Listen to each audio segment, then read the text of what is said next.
तो दोस्तों आज की इस वीडियो में बात करने वाला हूँ रिलेशनशिप के बारे में कि भाई आप बढ़िया वेल सेटल हो, आप बढ़िया कमा रहे हो और आपकी शादी नहीं हो रही तो आप क्या करें भाई। ठीक है, मैं आपको आज उसकी ही वीडियो बनाने वाला हूँ और बहुत ही प्यारी बातें होंगी इस वीडियो में। देखो भाई, मैं आपको एक बात बताता हूँ, चाहे आपकी लव मैरिज हो चाहे अरेंज मैरिज हो, अगर आप ज़िंदगी में सक्सेसफुल हो, पैसा अच्छा कमा रहे हो, तो आप अपने टर्म एंड कंडीशन के हिसाब से मैरिज करोगे। या तो लव को अरेंज कर लो या तो अरेंज को लव कर लो। ठीक है, अब बात आई यहाँ पर लड़की के चॉइस की।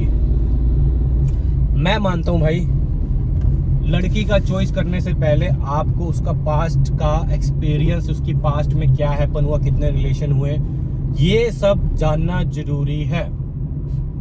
ये डिपेंड करता है उसका पास्ट कि आपका उसके साथ फ्यूचर कैसे होने वाला है। मैंने आज तक ऐसी स्टोरी नहीं सुनी जिसमें लड़की का पास्ट के बहुत सारे रिलेशन हुए हों और उसका आगे का रिलेशन अच्छा चला हो। बिकॉज ऑफ दी जितने लड़कियों के पास एक्सपीरियंसेस होते हैं उतने ही उसकी ज़िंदगी में उथल फुथल दिमाग में रहती है। ऐसे नहीं बचपन में, बड़े बुजुर्ग बचपन में ही लड़कियों की शादी कर दिया करते थे। बिकॉज लड़कियां खुद ही एक हिसाब से काइंड ऑफ एडवेंचर थिंग वो ढूंढती हैं। समझ रहे हो मेरी बात? जैसे जैसे उनकी उम्र बढ़ती है वैसे वैसे उनका मन उनके अकॉर्डिंग नहीं चलता। क्यों? बहुत सारे ऐसे स्टोरीज आपको सुनने को मिलती है कि उस लड़के के पास सब कुछ था, उसके पास पैसा भी था, लड़का सुंदर भी था, बट वो एक ऐसे मर्द के साथ भाग गई जो मर्द किसी एंगल से भी सूरत नहीं थी उसकी, ना ही उसके पास पैसा था, ना ही शोहरत थी। वो इसलिए हो जाता है कि उनकी लड़कियों को एडवेंचर ही चाहिए। और जो लड़कियां पहले से बहुत सारे रिलेशन से आ चुकी होती हैं, उन्होंने बड़े ही एडवेंचर्स कर रखे होते हैं। मैं आपको एक बात बताता हूँ भाई, देखो ना, बहुत लोग ऐसे लगते हैं ना, चूतिया ही लगते हैं वो लोग जो ये कहते हैं कि भाई पास्ट डज नॉट मैटर। भाई एक बार तुम ये सोचो, अपने दिल पे हाथ रख के, अगर तुम्हारी एक्स तुम्हारे पास दोबारा आई, क्या तुम उनको छोड़ दोगे? एक बार थॉट करना। मेरे को नहीं लगता कोई छोड़ेगा। अगर एक्स तुम्हारी दोबारा तुम्हारे पास आएगी ना, तुम वही इंसान हो जो कि तुम पहले चूसोगे उसको।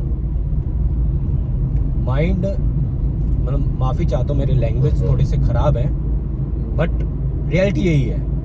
अगर आप अच्छे हो सकते हो तो इसका मतलब ये नहीं है कि जो सामने वाली औरत है या फिर सामने वाला मर्द है वो उसको छोड़ देगा। नहीं भाई, ऐसा बिल्कुल भी नहीं है। जो भी इंसान जितना भी ज़्यादा अपने आप को लेकर ग्रेटफुल नहीं होता ना, वो इंसान सबसे ज़्यादा ठगा जाता है। वो ज़्यादा बाद में, मतलब कहते हैं ना, जो इंसान साऊ होता है ना, मैं तो ये कहता हूँ दुनिया में साऊ रहना भी नहीं चाहिए।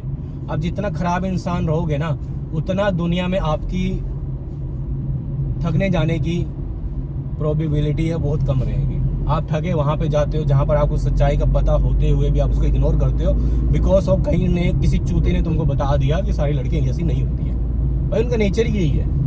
हाँ, हो सकता है 1% ना हो, बट मेरे पास वो 1% भी लड़कियाँ, ऐसा कोई स्टोरी आया नहीं है जिसने पास्ट बहुत सारे कंडम कर रखे हो और बाद में उसकी वेल सेटल लाइफ हो चुकी हो। नहीं होता है। जितने भी डिवोर्स के केस ले लो, जितने भी ये खराब रिलेशन के ले लो, कहीं ना कहीं उनके एक्सपीरियंस पास्ट में बहुत ही ज़्यादा होते हैं, या फिर वो उसके फैमिली में बर्डन के तौर पर वो शादी के लिए हाँ कर चुकी होती है। तो सबसे बड़ी बात, शादी वहीं पे करना जहाँ पर आपको लगे कोई बर्डन नहीं है लड़की के सिर के ऊपर। ठीक है, और अगर बर्डन है तो भाई वहाँ से निकल जाना। सबसे बड़ा रेड फ्लैग ये है कि आप उस लड़की के पीछे भागते हो जो लड़की आपके पीछे भागना ही नहीं चाहती। ठीक है, और सेकंड पॉइंट, जब आपके पास बढ़िया वेल्थ है, बढ़िया आपके पास बार्गेनिंग करने का सिस्टम है, तो भाई कभी एवरेज लड़की के, मतलब एवरेज इन द सेंस कि मतलब कभी एवरेज में सेटलमेंट मत करना। एवरेज में मतलब हाई की बात कर रहा हूँ, क्योंकि ना बात ये, मैं अपने स्टोरी बताता हूँ। पिछले टाइम की बात है, मेरे पास कुछ रिश्ते आ रहे थे। मुझे मेरे काम को देखकर, मेरी आज की वेल्थ को देखकर भाई साहब लोटे पड़े, मतलब पैर पे हाथ लगा रहे हैं कि शादी कर लो, आप जो चाहिए वो पूरे करेंगे, मतलब ये चीज चल रही है। जब आप वेल्थी हो जाए, सिंपल सी बात है भाई, लड़की भी सुंदर होगी, है ना, आपको अपॉर्चुनिटी ज्यादा मिलेगा, आपको बार्गेनिंग पावर होगी। पर जब आपको उस टाइम पे आपको रियलिटी भी दिखेगी, उसकी फैमिली की रियलिटी क्या है। बट आपको जब लगे कि, जैसे मेरे को रेड फ्लैग लगा कि उनके उसका क्या बोलते हैं, नाना लौट रहा था मेरे काम को लेकर, देखकर मेरे घर को लेकर, है ना। फिर जब हम लड़की देखने गए, मैंने थोड़ा सा नुक्स निकाल दिया जानबूझ के, मैंने रियलिटी देखना चाहिए था, क्योंकि ना अगर ना आपने सामने वाले इंसान की रियलिटी चेक करनी है ना, आप उसके अगेंस्ट बोलो, आप ना बोलना स्टार्ट कर दो, आपको उसके चेहरे की रियलिटी पता लग जाएगी। तो मैंने, लड़की वैसे ठीक थी, बट मैंने ना बोलकर ना, मेरे को ऐसा लगा कि ये लालची लोग हैं, लालची इन द सेंस कि इन्होंने मुझे देखकर रिश्ता नहीं कर रहे, ये मेरे वेल्थ को देखकर, चंडीगढ़ में, मोहाली में मैं रह रहा हूँ, यहाँ की स्टेटस देखकर तब इन्होंने रिश्ता भेजा है। नो डाउट वो लड़के वाले हर कोई यही देखकर ही भेजेंगे, बट मैं ये बोलता हूँ जिस लेवल पे आप ना खुद से इतने ज़्यादा बन चुके हो कि आपको फर्क नहीं पड़ता कि मेरी शादी हो या ना हो, तब भाई कॉम्प्रोमाइज़ मत करना। ये सब चूतिया बनाते हैं कि एक टाइम की उम्र होती है। मैंने बुढ़े भी देखे जिन्होंने बच्चे पैदा किए हैं, ये कोई बात नहीं है। मर्द कभी बुढ़ा होता ही नहीं, घोड़े कभी बुढ़े होते ही नहीं है, पहली बात तो ये है। और अगर आपको अपनी जनरेशन बढ़ानी है भाई, आज की डेट में इतनी टेक्नोलॉजी एडवांस, और आने वाले में बहुत टेक्नोलॉजी एडवांस आ जाएगी। अगर आपको अपने डीएनए का बच्चा चाहिए, ज़्यादा कुछ करने की जरूरत नहीं है। बुढ़े हो तो वो अंदर से आपका वो निकाल के इम्प्लांट कर देंगे, आपका वंश हो गया। तो इतना सोचने की जरूरत नहीं है कि हाँ, लोग कहते हैं कि, मतलब फैमिली कहते हैं कि आप बुढ़े हो गए, आपसे कौन शादी करेगा बाद में, अभी उम्र है कर लो, बाद में कोई देगा नहीं, ये वो सब कुछ देते हैं भाई। मैंने आज तक ऐसे अमीर बुढ़े नहीं देखे जिनके रिश्ते ना आ रहे हो, सबके आते हैं। तो वो थोड़ा रहने दो। लास्ट पॉइंट मैं ये आपको बोलना चाहूँगा, ये सब चीज़ अगर आपके पास जजमेंटल नहीं है, क्योंकि मैंने मेरे वीडियोस को कहीं ना जेन जी जनरेशन वाले भी देखते हैं, उनको मैं सिर्फ ये कहूँगा, अगर आपको बढ़िया एक्सपीरियंस चाहिए, आपको नहीं इस लपड़े में पड़ना कि उसका पास्ट किया है क्या नहीं, तो भाई 18 साल की लड़की से आप रिलेशन बनाने स्टार्ट कर दो। जितनी कम उम्र की लड़की होगी उतनी ज़्यादा आपके लिए बेनिफिशियल रहेगी। जितनी एक्सपीरियंस, जितनी, मैं ये भी बोलता हूँ, कुछ लड़के बोलते हैं ना कि लड़की 22 साल की है, 24 साल की है, मेरे से कम एज की है।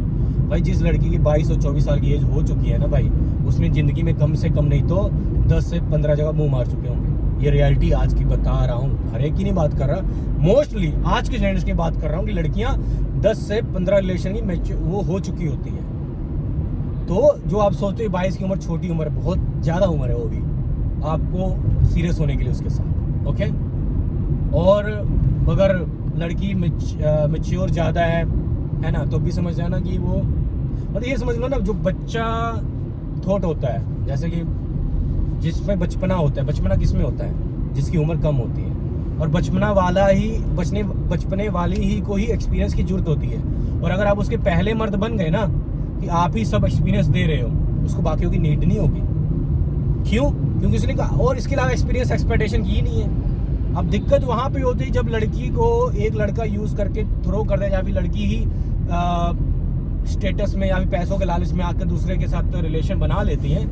दिक्कत फिर वहाँ पे होती है, फिर उनको ना जहाँ जहाँ वो मुंह मारती है ना, वहाँ उनको अलग एक्सपीरियंस मिलते हैं। कहीं पे उनको मज़ा आता है, कहीं पे उनको नहीं मज़ा आता, कहीं पे उनको पहाड़ों में उनकी फैंसिटी पूरी हो रही है, कहीं पे रेगिस्तान में उनकी फैंसिटी पूरी हो रही है, कहीं उनकी बाथ टब में फैंसिटी पूरी हो रही है, कहीं उनकी बीचेस पे जाके फैंसिटी पूरी हो रही है। इतनी सारी फैंसिटी जो वो पूरी कर चुकी होती है डिफरेंट मर्दों के साथ, वो कैसे आपकी फैंसिटी के साथ वो लाइबल रहेगी?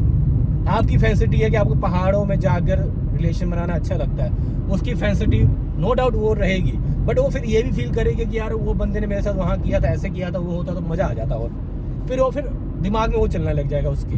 फिर आप कहोगे कि वो मेरे से अट्रैक्ट ही नहीं हो रही है, वो मेरे से मतलब कि फील ही नहीं कर रही, मैं आ रहा हूँ वो मेरे लिए इंतज़ार नहीं कर रही है, कुछ मैं कर रहा हूँ वो फील दे ही नहीं रही है। रीज़न यही होता है, उसके दिमाग में कुछ और चल रहा होता है, वो नहीं बता सकती क्योंकि वो तुम्हारे साथ बंध चुकी है। अगर वो बता देगी कि मैंने उस मर्द के साथ ऐसे ऐसे फैंसिटी पूरी की है, तो आपका लोड़ा ही बैठ जाएगा, नहीं खड़ा होगा। तो बात यहाँ पर आ जाती है। और सही बताऊँ, जितनी कम एज की लड़कियाँ होंगी ना, उतनी ज़्यादा उनकी फैंसिटी आप पूरा करोगे, और उनको हमेशा जब फैंसिटी की याद आएगी तो आपका ही चेहरा रहेगा आपके दिमाग में, और कोई चेहरा नहीं रहेगा। इसलिए पास्ट डिपेंड करता है, मतलब ये समझ लो कि जिन लड़कियों की मेमोरी दूसरे लड़कों के साथ कम है या फिर बिल्कुल ही नहीं है, वो आपके लिए स्वर्ग है भाई। क्योंकि सारी फैंसी लड़कियां का नेचर यही है, जहां पर वो फ्लो या फिर खेलने वाला इंसान मिल गया, प्लेफुल इंसान मिल गया, उसके साथ वो अट्रैक्ट कमिटेड रहेगी और वहाँ पर वो जाने के लिए तैयार रहेगी। और जितने लोगों ने उसके साथ प्ले किया होता है उतनी उसकी फैसिलिटी बढ़ जाती है और उतनी ही उनकी भूख बढ़ जाती है, ये याद रखना। कई बार ना मर्द कहते हैं कि भाई मैं अपनी बीवी को सेटिस्फाइड नहीं कर पाता। उसका सबसे बड़ा रीज़न यही है, कमी आप में नहीं है, कमी उसमें है, क्योंकि उसने ऑलरेडी एक्सपीरियंस ले चुका होता है, उसकी भूख बड़ी होती है। अब एक जिसको 10 इंसान के साथ भूख मिटाने का चस्का लग चुका है, वो आप उसके लिए सिर्फ एक नंबर हो, आप 11वां इंसान हो। तो आज सही में मतलब कि ये सब दिल खोल के मैं बातें इसलिए कर रहा हूँ कि जैसे जैसे मेरी उम्र बढ़ रही है ना, वैसे वैसे मुझे सोचने का नज़रिया बदलता जा रहा है भाई। और मैं नहीं चाहता कि मेरे भाई लोग जो मुझे सब्सक्राइब करके रखे हैं या फिर जो मेरे को अपना कुछ भी मानते हो यार, उनकी ज़िंदगी में ऐसा कुछ सिचुएशन ना आए जो कि हम सिचुएशन से निकल चुके हैं। बाकी बट वीडियो को मैं यहीं पे समाप्त करता हूँ। थोड़ी सी लंबी वीडियो हो गई है तो लोग ज़्यादा वॉच टाइम देते नहीं है, तो लाइक कर देना कि कम से कम जिनको इस वीडियो की नीड है उसके पास ये वीडियो आराम से चली जाए। तब तक के लिए ओवर एंड आउट।